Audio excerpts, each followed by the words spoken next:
everybody. I think we're about ready to begin now. First of all, I'd like to take this opportunity on behalf of the members of the LOL brass band of Portygrave to say how happy we are to see so many along. Too bad we couldn't do anything about the weather tonight. We've been looking forward to tonight now for a number of weeks, and it's right here, and we hope that we can do our best for those of you who did get along, even though the weather is so bad. I don't know how many realize it or not, but maybe a lot of people didn't know that the band has been operating in Portygrave for almost 100 years, and that is quite a tradition. In your program tonight, we included an insert that gives a little history of the band, its origination in Portygrave, and some of the people who played a major role in the band down through the years. We know that it wasn't very long after 1900 that the first band was formed, and it's been going almost continuously ever since. For that reason, too, I mentioned that fact, since at the present time, the members of the band, as you can see, are beginning to age somewhat. I would say probably the average age of the band now somewhere around 40 or even 45. That's the average. And we'd very much like to see some young people step in and try and pick up where some of us soon will have to let go. It would be a shame to see it discontinue after so many years. I'd like to make mention of a few members of the band that have been with us for a long time, up until a few years ago, and are with us tonight, but not in the band, but in the audience. Clayton Ralph, a long-time member, in fact played for 47 years in the audience. Bill Gifford, who received a 50-year plaque, I think, must be almost 10 years ago, and now and again he can still pick up the drum and do a fair job with that. And you all remember how much Bill contributed to the band in years gone by. In fact, Bill wore out 2 pairs of hips, walking back and forth, lugging that big drum. Roy Andrews, who was still playing with us, 71 years of age, and one of the reasons why our average is so high, he drove it up. But still able to climb the hills and puff in the euphonium as a lot better than a lot of the younger guys with us can yet. So these people, along with many others, have contributed down through the years and are responsible in a large way for us being here tonight. I'm not going to take up any more time. We're going to get on with the program. I must make a mention of a couple of things that have had to be omitted that are on the program.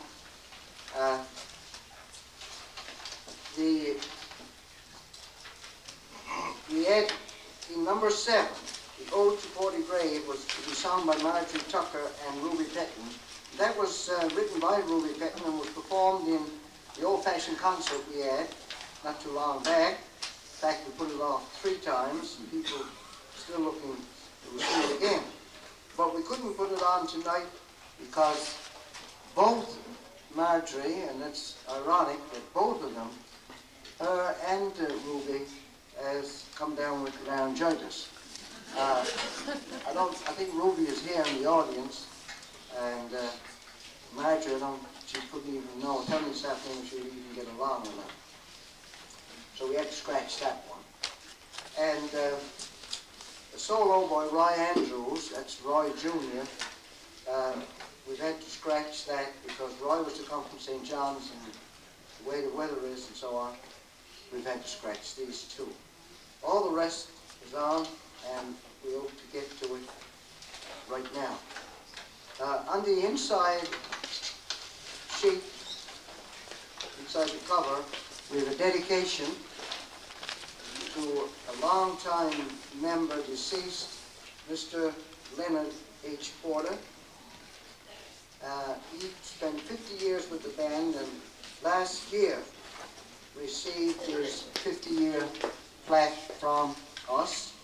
And sadly enough, though, shortly after that, Lynn passed away, and he is sorely missed. So without further ado, then, we get on to the first item, which is the Ode to Newfoundland, which will be played by the band, first and last verses, and we'd like for the audience to join in. Stand, please.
Opportunity to wish a happy birthday to one of our audience tonight, the person of Mrs. Lillian Morgan.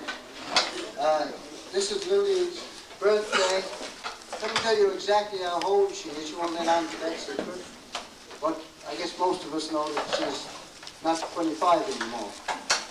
So happy birthday to Lil, and wish her many more happy returns in the years ahead. The band now is going to do the first set of numbers, that the band selections that they'll be doing.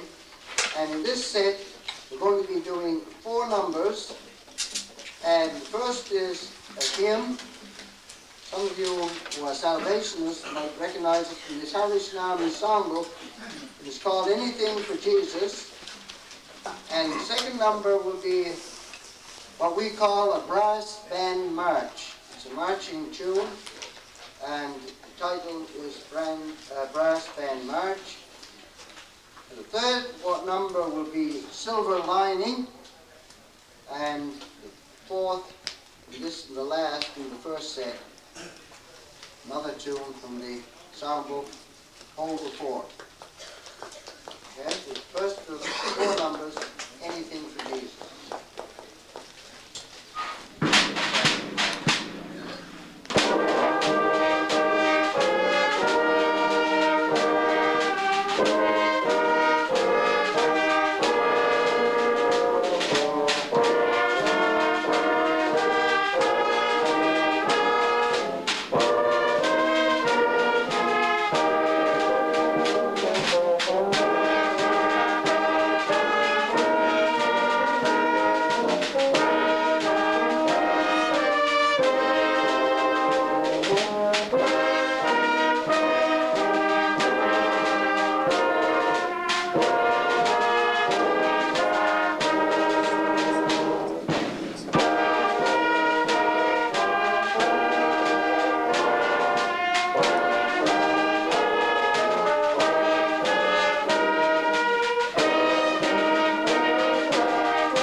everybody, as much variety as possible.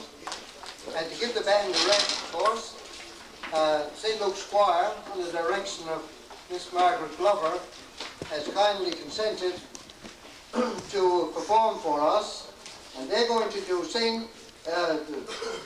Luke's Choir, that is, going to do songs from Joseph and the Amazing Technicolor Dreamcoat by Andrew Lloyd Webber. And any of you watching The Young and the Restless these days know that Danny Romalotti has included that one, I think, in his concert right at the present time. The song consists of 14 separate verses. They will all be done continuously, one after the other. It will be a little long, but I'm sure that you'll enjoy it. Each verse, each of the 14 is a different melody, and the story, I think, is the best part of all. So try and catch the words if you can, especially those of us who are members of the Loyal Black Preceptory will recognize, I think, the story from Joseph, and I tell you, this contains everything you want to know about Joseph. So, Miss Glover and the choir.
ain't no Pharaoh's tale.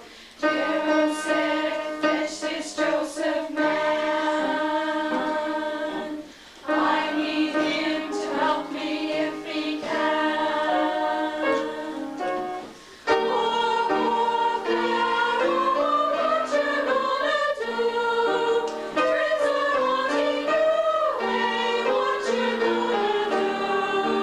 Oh, Pharaoh, what you gonna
gentlemen, you certainly got the story of Joseph in Technicolor, and I can only imagine the amount of practice and effort that must have gone into that piece by the choir, and they soon came down with laryngitis, a couple of their members at the last moment, and so they did surely a great job tonight. It's a credit to those who made it here. And the band now will do the second set of 3, the middle set, and we're going to begin with a march called the Grand March. The second number, of 4 numbers in all, is what we call the Swanee River, down by the Swanee River. And number 40, we're going to go into a waltz. I'm sorry, number 3, we're going to go into a waltz, which I guess you'll all recognize. We've played it many times before. One of our old standbys, You Are My True Love, and Now Is the Hour. And then we're going to do number 4, the last one in the set, Tipperary, and Pack Up Your Troubles. And if you would look at the back of your program, you'll find the words for Tipperary, Pack Up Your Troubles. And we'd like for you to sing along with us on these. What we'll do, we'll play Tipperary and then go on into Pack Up Your Troubles. We'll go through it once, and we're going to go through it then a second time so that you'll all get the feel for it. So the second time around we hope that we can hear you and not ourselves at all. You'll out-shout us. So for that one, number 4, Tipperary, and Pack Up Your Troubles, we'd like the lights on so that everybody can see their sheets.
Ja, ja.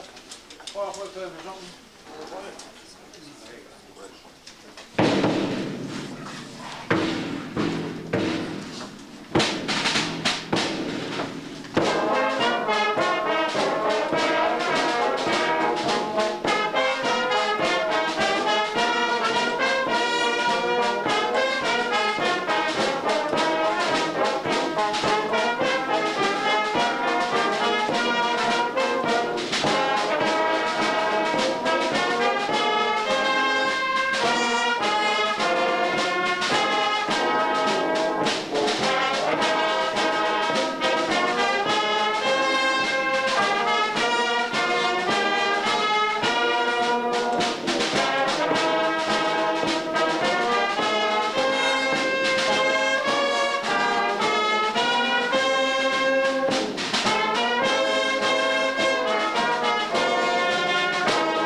And we're going to change the tempo again, another bit, and give you a bit, I suppose, what you would call country and western, and mixture of folk music and whatever you want to call it.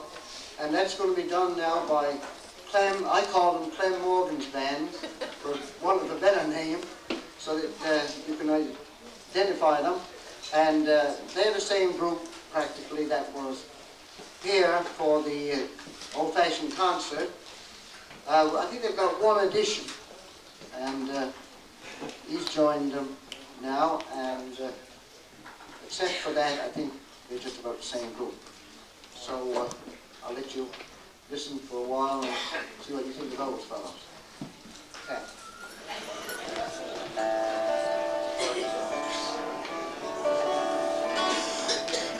Bye bye.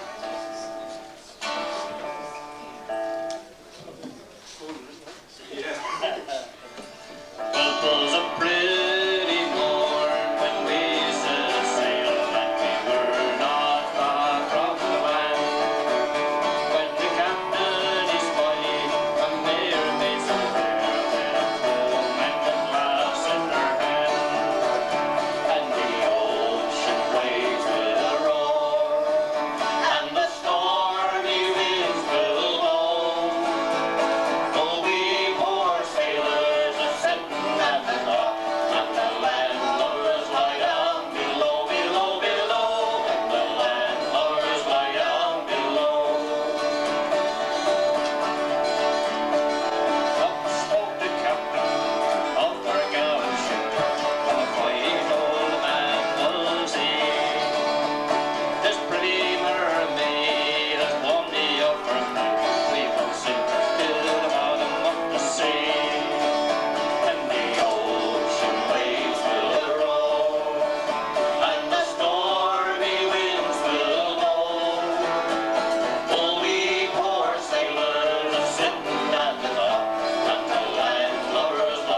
probably all familiar with, but we've changed the words around a little bit, so bear with us.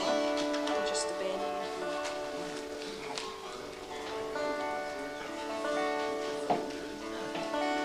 It's a fisherman I am, and I've been out on the sea.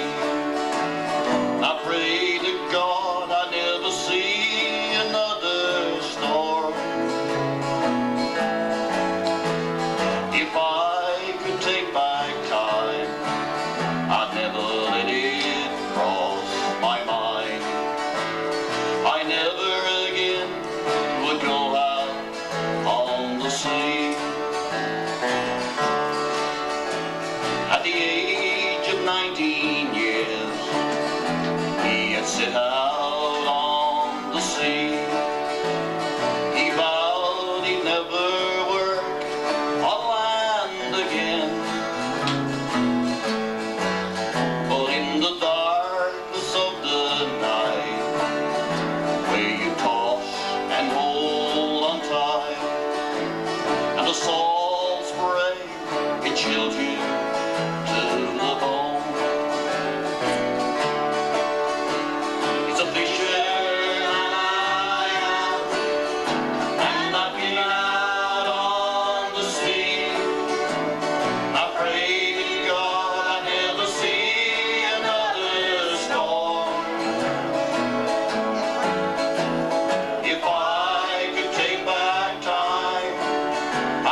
in a